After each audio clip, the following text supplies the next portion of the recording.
Erwin Rommel, el zorro del desierto. Hoy vamos a conocer la historia de uno de los mejores estrategas militares. Hasta el día de hoy, muchas de sus técnicas son usadas en el campo de batalla. Si no te has suscrito al canal, estás a un solo clic de hacerlo. Publico contenido varias veces por semana. Ahora, a lo que venimos. Erwin Johannes Rommel nació en 1891 y se unió al ejército alemán como cadete en 1910. Durante la Primera Guerra Mundial se desempeñó como teniente de infantería con el ejército alemán en Italia, Rumanía y Francia. Por su valentía en acción durante la batalla de Caporetto, fue galardonado con la más alta condecoración otorgada por las fuerzas de la Alemania Imperial, la Orden del Pour le Mérite. En los años entre las guerras mundiales, Rommel se desempeñó como instructor en la Escuela de Infantería en Dresde y luego se desempeñó como comandante de la Academia de Guerra Alemana. Fue durante este periodo que escribió Ataques de Infantería. Aunque se basó en sus experiencias personales, el libro se convirtió en un trabajo fundamental y se incorporó al entrenamiento de cadetes militares y oficiales subalternos. Durante el ascenso al Tercer Reich, Rommel se vio señalado para comandar los guardaespaldas personales de Hitler. Él comandó la 7ª División Panzer cuando la guerra relámpago alemana pasó sobre Francia y por su destreza táctica de reunir fuerzas de armadura e ingeniería combinadas, fue enviado a comandar las fuerzas en el teatro africano. Allí se ganó el apodo del zorro del desierto. Las famosas gafas de Rommel, que lucían todas sus fotografías, eran en realidad el par que se le tomaron al general británico Richard Connor cuando fue capturado en abril de 1941. Como comandante del Afrika Korps, sus tácticas poco ortodoxas y su comprensión de la estrategia hicieron tambalear al ejército británico y casi expulsaron a estos de Egipto y pusieron el salvavidas del Imperio Británico, el Canal de Suez, en manos del Tercer Reich. Sin embargo, a Rommel se le acabó la suerte, así como sus líneas de suministro, el 23 de octubre de 1942. En la batalla del Alamein. Mientras Rommel luchaba por recuperar su impulso, las fuerzas británicas bajo el mando del general Bernard Law Montgomery se estrellaron contra el Afrika Korps, paralizado con ataques terrestres masivos y hostigamiento constante desde el aire. El Afrika Korps se encontró atrapado de espaldas al mar. Rommel luchó en acciones de retaguardia a través de Benghazi, Trípoli y finalmente hasta la línea Maret, en el sur de Túnez. Incluso su victoria en la última hora en el paso de Kasserine en febrero de 1943 no pudo detener el ataque aliado y Rommel fue llamado del teatro africano en 1943 a Italia por el mismo Hitler. El Afrika Korps fue abandonado en Túnez y cerca de 275,000 soldados del eje se vieron obligados a capitular. Este golpe, que siguió tan de cerca a la derrota alemana en Stalingrado, sembró la semilla del descontento en Rommel con el alto mando alemán y el manejo de la guerra por parte de Hitler. Después de un breve destino a Italia, Rommel tomó el mando del 7º Ejército Alemán en Bretaña y Normandía y comenzó un análisis y fortalecimiento de las ya formidables fortificaciones del muro atlántico de la fortaleza de Hitler en Europa. Con la inevitable invasión aliada de Europa Occidental que se avecinaba, Rommel esperaba mantener a cualquier fuerza invasora en la playa y usar su armadura e infantería mecanizada como reserva móvil para detener rápidamente cualquier empuje aliado y evitar un avance hacia el país de cobertura de Francia. Cuando comenzó la invasión del día D, Rommel estaba de regreso en Alemania de permiso por el cumpleaños de su esposa. Incapaz de detener la marea invasora y con el alto mando alemán reacio a enviar sus reservas de infantería y panzer a los sitios de invasión de Normandía, el ejército alemán perdió un tiempo valioso mientras trataba de determinar si los desembarcos en Normandía eran el principal empuje aliado o simplemente una finta.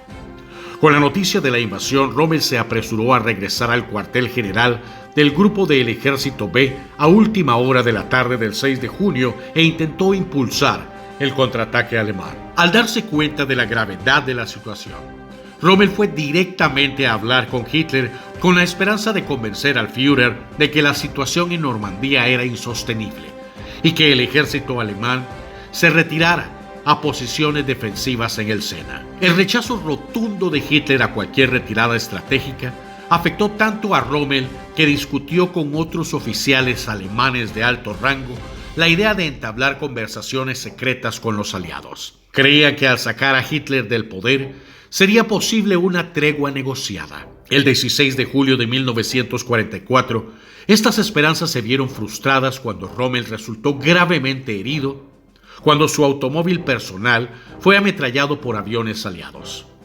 Sus heridas fueron lo suficientemente graves como para apartarlo del mando de las fuerzas en Normandía.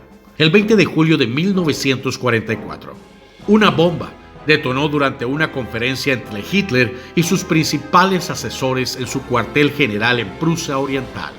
Aunque la bomba no mató a Hitler, Rommel, junto con algunos de los oficiales más altos del ejército alemán, estuvo implicado por su participación en el intento de asesinato.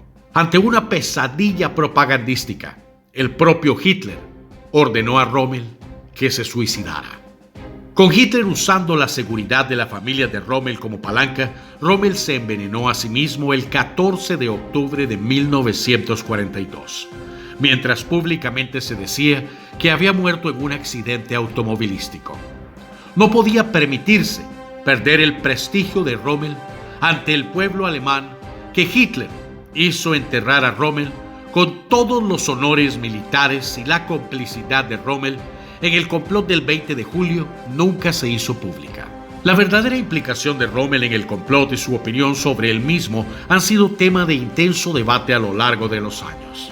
Lo que está más allá de toda duda es que los dos hombres claves del complot del 20 de julio, el doctor Karl Friedrich Gaudelin y el General Oberst Ludwig, habían puesto sus ojos en Rommel para que lo apoyara.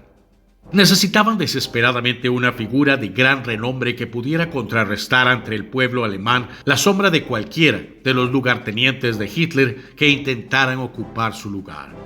Y también les hacía falta un militar de prestigio y alto rango que pudiera unir bajo su mando al ejército, enfrentándose a la SS si fuera necesario. Rommel era ambas cosas. A pesar de sus enemigos en el alto mando alemán, era una figura ampliamente respetada en el ejército e incluso en la Waffen-SS. Y además, era la figura más popular en Alemania después del propio Hitler. El 24 de julio, el convaleciente Rommel le escribió a su mujer, diciéndose sorprendido por el atentado contra el Führer y alegrándose de que estuviera vivo. La mujer de Rommel siempre mantuvo que su marido no estaba implicado, o al menos no apoyaba el complot para asesinar a Hitler. Según el almirante Friedrich Ruber, Rommel le dijo al enlace naval de su Estado Mayor, con el que mantenía una amistad abierta, en el hospital mientras estaba convaleciente, refiriéndose al intento de asesinato: es una mala manera de resolver las cosas. Ese hombre es la encarnación del demonio. ¿Por qué convertirle en héroe y mártir? Mejor sería dejar que el ejército lo detuviera y juzgara. No destruiremos la leyenda de Hitler hasta que el pueblo alemán conozca la verdad. En lo que sí existe consenso es que Rommel, pese a su lealtad al Tercer Reich, jamás cometió crímenes de guerra. Según su hijo Manfred Rommel, estaba al tanto de los asesinatos en masa de judíos desde 1943, pero prefirió hacerse de la vista gorda para ascender en el escalón militar, a pesar de no simpatizar ideológicamente con los nazis. El debate sobre su figura se reabrió tras el estreno de la película televisiva Rommel, dirigida por Nikolaus Stein y emitida el 1 de noviembre del 2012 por la cadena alemana ARD. El telefilme, que recrea los últimos meses de la vida del mariscal, le muestra como un hombre débil, ambivalente con respecto a la dictadura nazi y consciente de que servía a un régimen genocida. Esta fue un poco de la historia de Erwin Johannes Rommel. Si te gustó el video, ayúdame con un like y buenos días, buenas tardes o buenas noches, donde quiera que estés. Y como siempre, hasta la próxima y saludos aquí desde Costa Rica. Pura vida, mis hermanos.